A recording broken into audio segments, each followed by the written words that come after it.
क्या सीता मंदोदरी की बेटी थी।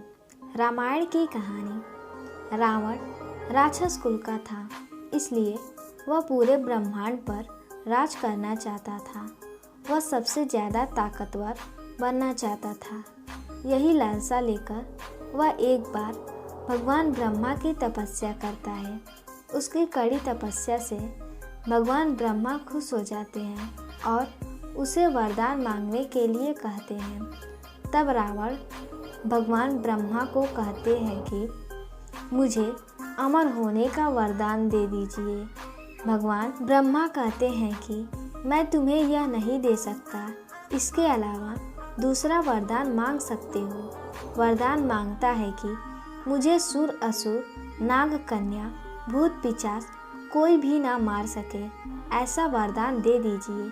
लेकिन इन जीवों में वह मनुष्य का नाम लेना भूल जाता है। यही कारण था कि रावण को मारने के लिए स्वयं भगवान विष्णु राम के रूप में मनुष्य रूप में धरती पर जन्म लेते हैं और रावण का वध करते हैं। भगवान ब्रह्मा से वरदान पाने के बाद रावण चारों तरफ हाहाकार मचाने लगता है। वह सभी की हत्या करने लगता है।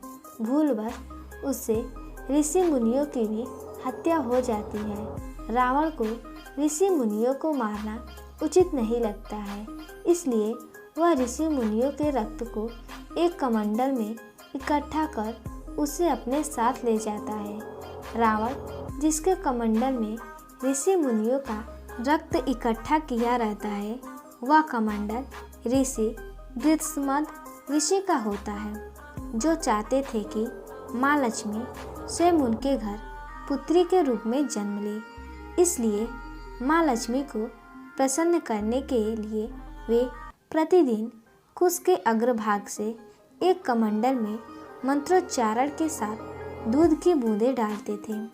रावण इसी स्थान पर ऋषि मुनियों का वध किया था और अपनी गलती का एहसास होने पर वह भूलवश इसी दृष्टद्युम्न ऋषि के कमंडल में उन ऋषियों के रक्त को एकत्रित कर लेता है। एकत्रित रक्त के कमंडल को रावण लंका ले जाकर अपनी पत्नी मंदोदरी को सुरक्षित रखने के लिए दे देता है और कहता है कि यह विषैली रक्त से भरा हुआ है, इसे संभाल कर रखना, किसी को देना मत। ऐसा कहने के बाद वह सह्याद्री पर्वत पर विहार करने के लिए चला जाता है।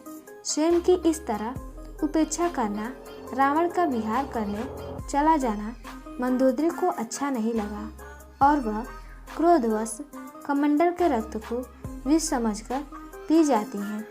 उसको पीने के बाद मंदोदरी की मृत्यु तो नहीं होती, लेकिन कुछ दिन बाद वह गर्भवती हो जाती हैं।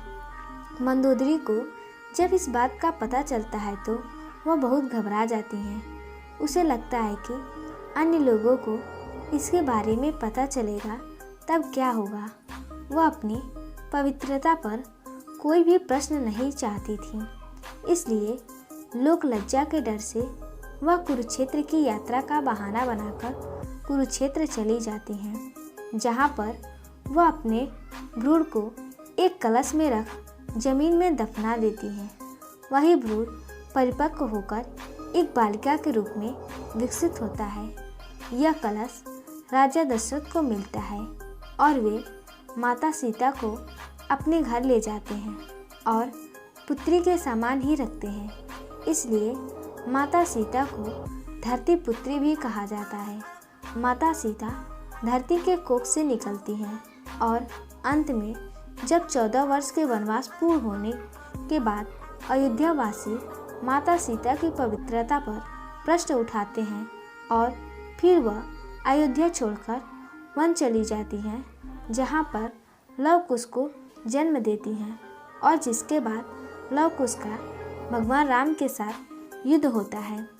बाद में जब रामायण की कहानी का अंत होने वाला होता है, उसी वक्त अयोध्या के लोग दोबारा उनकी परीक्षा लेने की बात करते हैं। उस समय माँ सीता क्रोध में आकर धरती माँ की गोद में समा जाती हैं। इस तरीके से माता सीता धरती के कोख में निकलती हैं और फिर अंत में धरती में ही समा जाते हैं। तो दोस्तों, उम्मीद करती हूँ कि यह कहानी आपको पसंद आई होगी। अगर पसंद आई हो तो प्लीज़ वीडियो को लाइक करें और ऐसी ही कहानियों को सुनने के लिए हमारे चैनल को सब्सक्राइब करें और वीडियो को ज़्यादा से ज़्यादा शेयर करें। धन्यवाद।